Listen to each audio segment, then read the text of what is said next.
Hey guys, as I promised in the unboxing video and in the previous video in which I built all three of the color modules that I purchased for this build, this is going to be a separate video that I'm doing specifically to put the color palette together.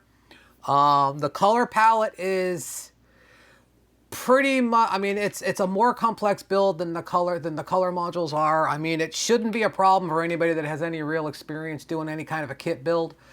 But it's not exactly like a simple, just as it's not exactly as simple as just building one of these is concerned. But it is pretty much under the same concept. The color palette comes in a pack like this, and there's quite a bit of stuff in here. There's, of course, the owner's manual, operator's manual, which not a lot to this thing, but the actual circuit boards, there are two. There's a main board and a sub board comes in this. And then there are a number of component bags here as opposed to the color modules that had like 3 or 4 component bags. This one has a bunch more. Has a faceplate, bag with the knobs in it. It comes with four integrated circuit chips and sockets. Those are the sockets. These are the 4 integrated circuit chips.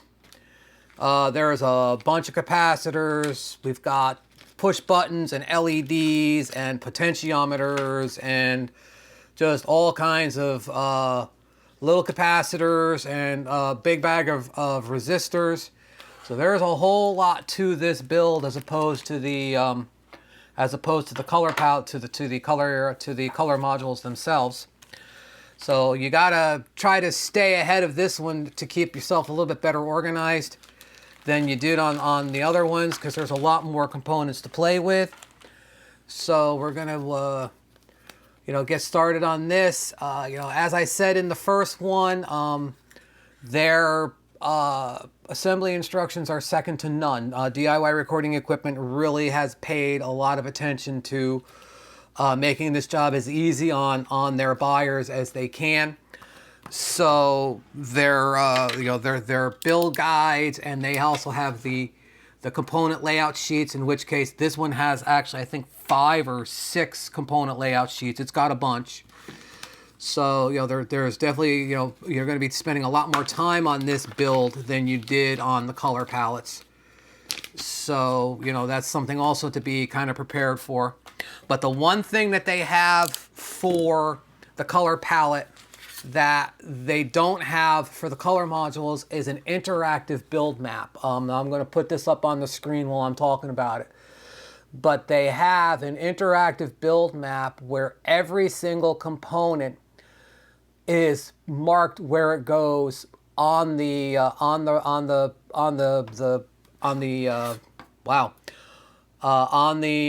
board, and then you check each one off as you go, so it shows you where it lives on the board, what the value is, and everything else. And it walks you all the way through the various components, from the resistors to the capacitors, diodes, integrated circuits, and everything else. And then once everything is populated and soldered in place, the actual final assembly occurs. That's not in the interactive build map, but it's in their build directions. And again, like I say, their build directions are really, really good and useful. What's also nice about the interactive build map is it has a little meter on the bottom that tells you how far you are, how close you are to being finished, which is kind of nice to know sometimes.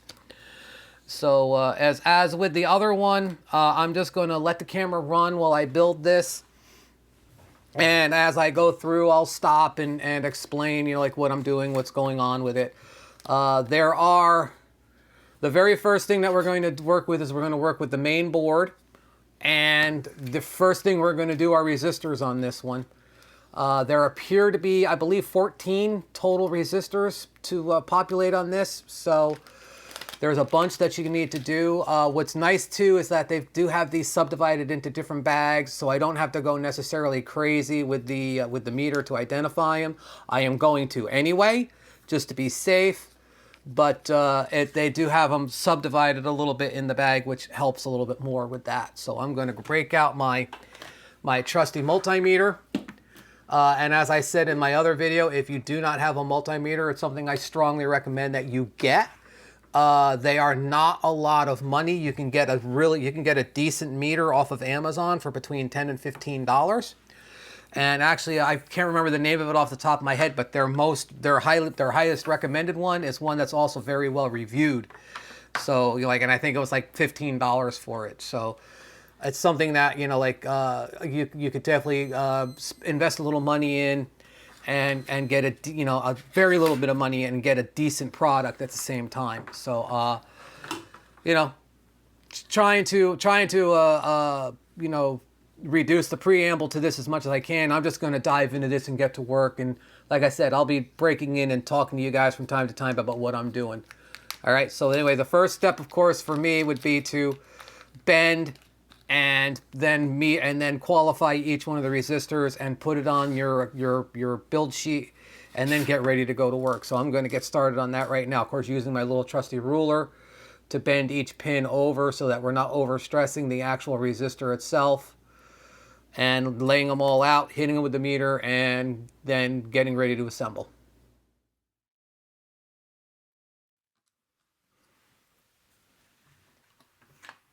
Okay, I have them all sorted out.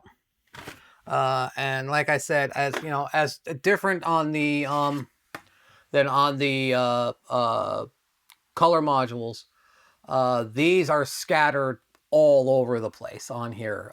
Instead of having them all like in one row, there's like two on top here, and then there's one down here, and so on, which makes the interactive build map a much more useful resource on this build, so that you know exactly where each one is going to go. So like I said, the R1 resistor is a 4.7K, which would be this one, and it goes right here in the R1 location, as also showing me on my computer screen on the map. So much like on the color palettes, though, we're going to seat them in, bend the pins over to hold it in place. I'm not going to be as worried about, doing them in little groups on this one, because they're scattered all over the place anyway. So I'm just going to get them all laid in and get them all soldered into place, okay?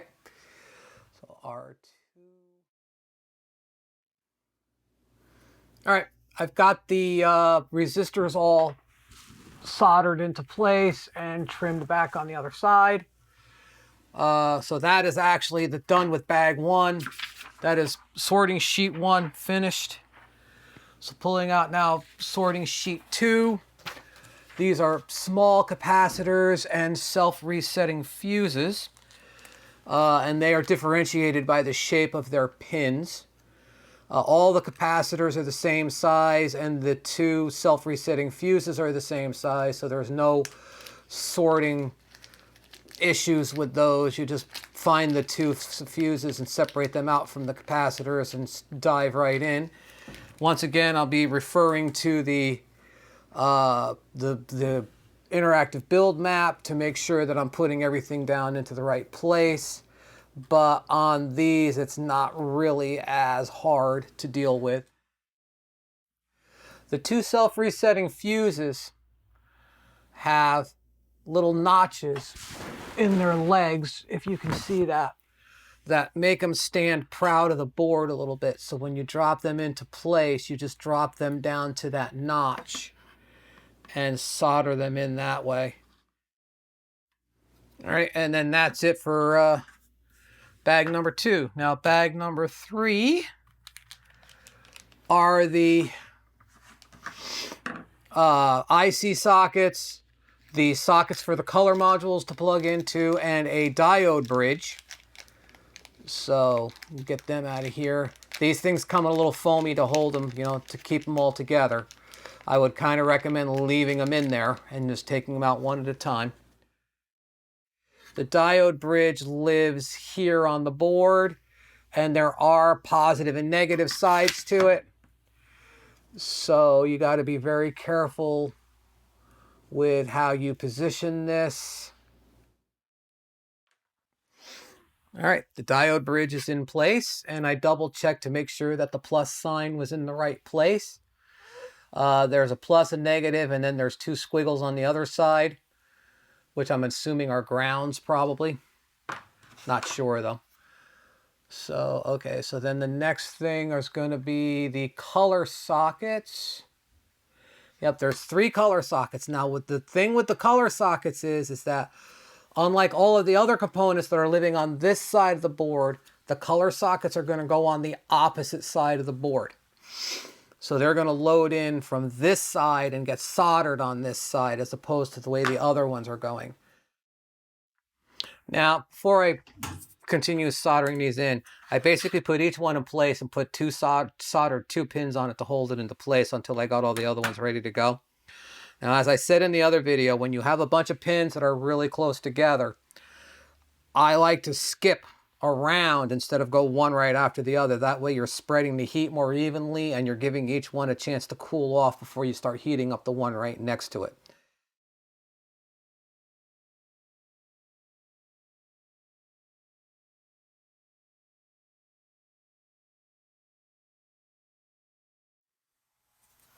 Okay, the 4 sockets are in place on the back side. And now it's time to put the 4 IC chips in. Now, just like on the color modules, the IC chips are directional. There is a little notch on the IC chip, and there's a corresponding map on the PCB board with the notch going to one side. So again, as on the other one, you want to make sure that you are matching the notch up to the direction it should be, and that's just like I did with the color sockets. I'm going to just solder 2 pins in place on each one to hold it in place, and then I'll finish soldering them all on. The 4 IC sockets are still completely soldered into place. So we're going to move on to bag number 4. All right, bag number 4 contains 6 capacitors, 2 large 220 UF and 4 100 UF, and on the map it tells you where they go. Now, as again on the color palettes too, these are polarized, so there is a positive and a negative, and they are basically determined by the positive has a longer leg and the negative is denoted on the side with a big wide stripe. Okay, that is it for bag number 4 and the large and small capacitors, which are now all in place as well. From this point on, things are going to get a lot more serious. That's the basic assembly. That's where the similarities between this and the color modules kind of ends. Because now we're going to start getting into pin sockets and headers, screw brackets. I've got potentiometers in here. There's a standoff that has to get put in place with a screw, and so on. So like I said, this is where things are going to start getting a little more serious, and this is where I'm going to start referring to both the map and the assembly guide, which I do have printed over here. Up to this point, the map was enough for me, but now I'm going to want to start looking at the actual assembly directions to see how they want us to do this. So in this case, the first thing they want to do is they want to put these 2 assembly brackets. These are what the faceplate will screw into. They want these mounted on the face of it, on the underside at this point right here. And then the sockets go along these long lines here. Now again, as I've said before with this job, those pins are really close together. So you don't want to just start soldering indiscriminately. You want to skip around on them and make sure that you're giving them all a chance to cool. Okay, you also want to make sure that that thing is standing upright and flush with the board.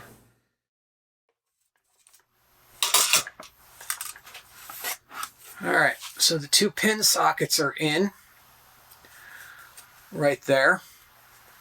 So those are in place. So the potentiometers go along this line right here, and they go on this face. Now the 4 pots, a couple of the pins on those pots are slightly bent to hold them into place. So you lay it down flat, they should be good to go, all 4 of them. So we'll solder those into place now. Alright, so that is bag number 5. These pin headers are going to eventually get put in here. So we're done with that sheet. Moving on to bag number 6.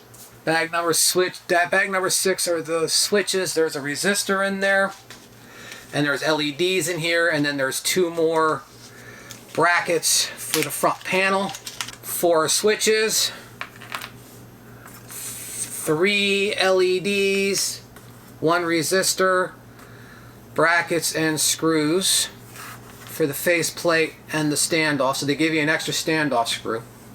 Here's the daughter board. They want you to put the resistor in place. So the resistor on the daughter board, holding it upright, so it says color palette, you can read it, is right here. So we'll bend and place our resistor. So the resistor's in place.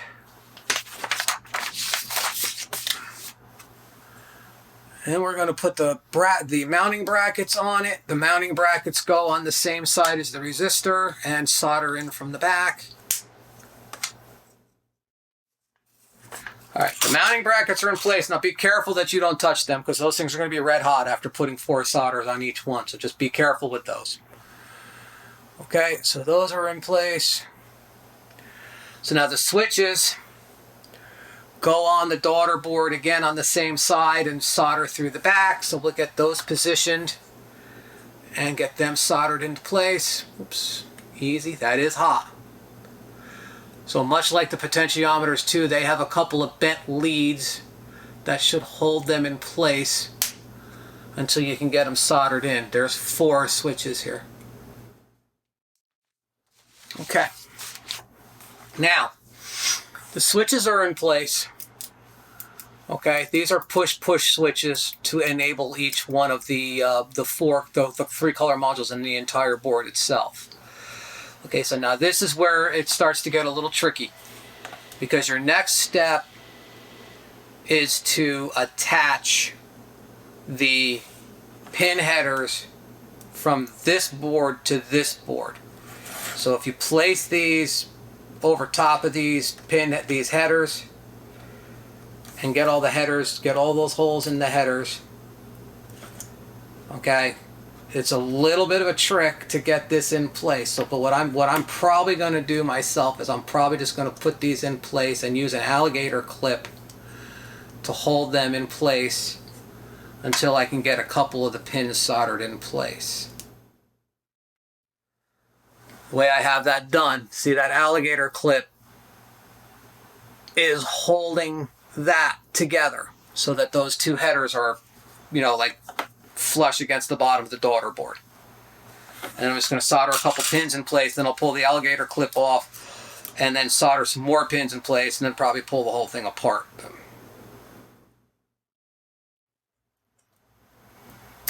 Okay, the pin headers are screwed in, or excuse me, soldered in. So everything is done. That's pretty much everything now except for the LEDs. Now the LEDs are pretty touchy to put in. There's 4 legs.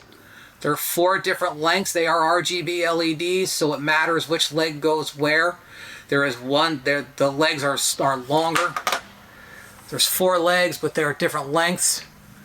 And the daughter board has the LEDs mapped out with the different length legs, so you pretty much get them in the right place. The only thing with it is you don't know how deep to put these in, because you need to put them in, solder them in place, and then bend them over so that they're running right next to the switches. What I've been doing is I put them in about halfway, bend it over. You want it pretty much to be even with the front of the daughter board, and then solder them in. So then that LED is sitting right like that. Okay. So I'm going to put the other 3 in the same way. Okay. So the daughter board is basically done. I have the LEDs all in place. The switches are all there. The pin headers are there. And everything else is done. So basically the only thing left at this point is final assembly. So we're going to put the daughter board back on the main board, and we're going to screw it all together so that now you have basically a completed unit. Okay, and now you're just going to put the faceplate on and do the final assembly. So now the faceplate is directional. Put that over the potentiometers, get it down into place. There you go. And then you got 4 faceplate screws to hold them on. Alright, so now the faceplate's on it, and it's starting to actually look like a 500 module. According to the assembly instructions here, it's time to put the IC chips in before we do the knobs. Okay, there's four integrated circuits, and they are not all the same, and position on these is crucial. There's going to be 2 NE5532 op amps that will be marked NE5532P. Now, U2, the second one goes in, can either be a that 1646 or a drive 134. And I see that I have a drive 134. And then the last one is a that 1256. And that one says that 1256. So those are your 4 IC chips.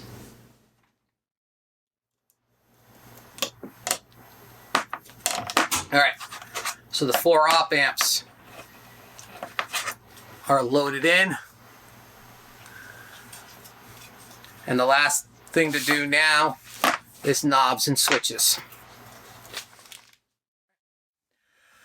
Okay, this thing is completely assembled. Totally done. The only thing to do now would be to install the color modules that we built yesterday, which I have right here. And I have my first one sitting right here. So basically the color modules just go in. There's that little pin header on the back of the color module. It lines up with this pin header right here. Make sure that those are lined up, and then press down the standoffs onto the board. And that right there is a completed do-it-yourself recording equipment color palette with 3 color modules in it. As I told you in the last video, I have the 15 IPS tape module, the JFET transistor console module, and the Mojo Maestro clipping module. The clipping module is set to symmetrical glue on both diodes. So these things are pretty much set up exactly the same way. These things are ready to be installed in my rack and get tested, which will be the next video. And until I get that one up and running, thanks a lot for checking this out, you guys. I appreciate you watching. Again, as always, we appreciate your support. If you have any questions, drop them down in the comments. I'll try to get back to you. But until you see me again when I have these installed and testing, take care of yourselves. Bye.